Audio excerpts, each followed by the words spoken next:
In today's video, I'm going to show you exactly how to master column widths in Airtable, both for individual fields and across your entire view. Airtable is such a powerful tool for organizing anything from project trackers to content calendars. But if your columns are all different sizes, things can look messy fast. Getting your column widths dialed in makes your base easier to read and far more professional. If you find this helpful, please like and subscribe, and let's get started. So, you've got your Airtable base open, and you're looking at a grid view that maybe has some columns that are way too wide, or others that are so narrow the text is getting cut off. Before we jump into the mechanics, let's talk about why this matters. A column that is perfectly sized means you can see the data you need at a glance, without having to scroll horizontally or hover over cells to read truncated content. This is especially important if you're sharing this base with a team or using it in a dashboard. The goal here is clarity and efficiency, not just aesthetics, though that's a nice bonus. Let's start with the most common task, adjusting a single column. This is something you'll do frequently as your data changes or as you add new fields to your base. To resize one specific column, you'll want to hover your mouse directly over the right edge of the column header. That's the part where the field name lives, like name, status, or date created.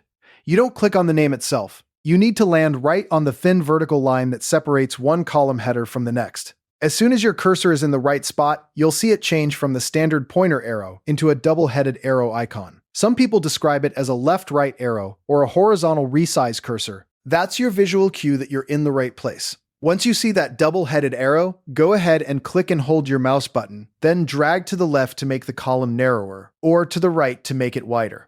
You'll see a live preview of the column changing size as you drag, so you can stop exactly where it looks best. A common pitfall here is dragging too quickly or letting go before you've got the perfect size for the content inside. Take it slow. You're looking for a width that shows your longest entry without forcing the text to wrap onto two lines if you don't want it to. This is particularly useful for fields like email addresses or full names, where you want to see the complete value without a horizontal scroll bar appearing in your view. Now, that handles one column at a time. But what if you have a base with 20 columns and you want every single one of them to be the same width? Maybe you're building a view that needs to be printed, or you want a clean, uniform look for a presentation. You could manually adjust each column one by one, but that would take forever, and you'd never get them exactly the same.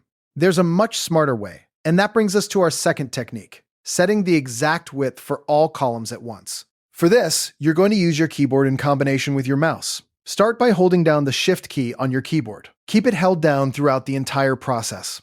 While holding Shift, go ahead and click and drag the right edge of any single column header in your view. It doesn't matter which column you choose.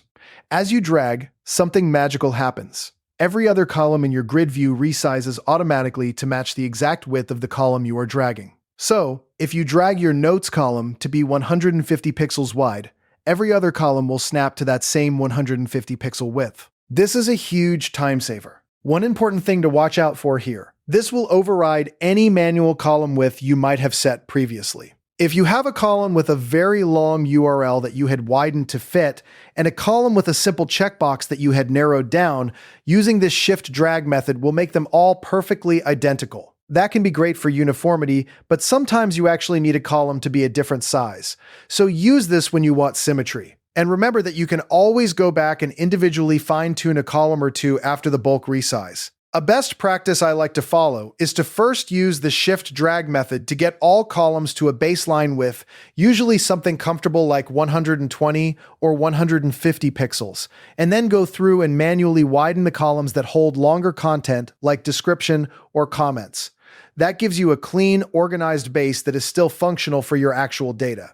And there you have it. You now know exactly how to take control of your Airtable column widths, both one at a time and all at once. By mastering these two simple techniques, you can keep your bases tidy, improve readability for your collaborators, and make your data work better for you. As a next step, try experimenting with different widths for different views. You can create a compact view with narrow columns for scanning, and a detail view with wide columns for reviewing full entries.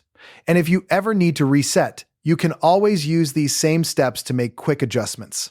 Thanks so much for sticking with me through this tutorial. If you need a reminder on any of this, feel free to come back and watch the relevant section again. Happy organizing!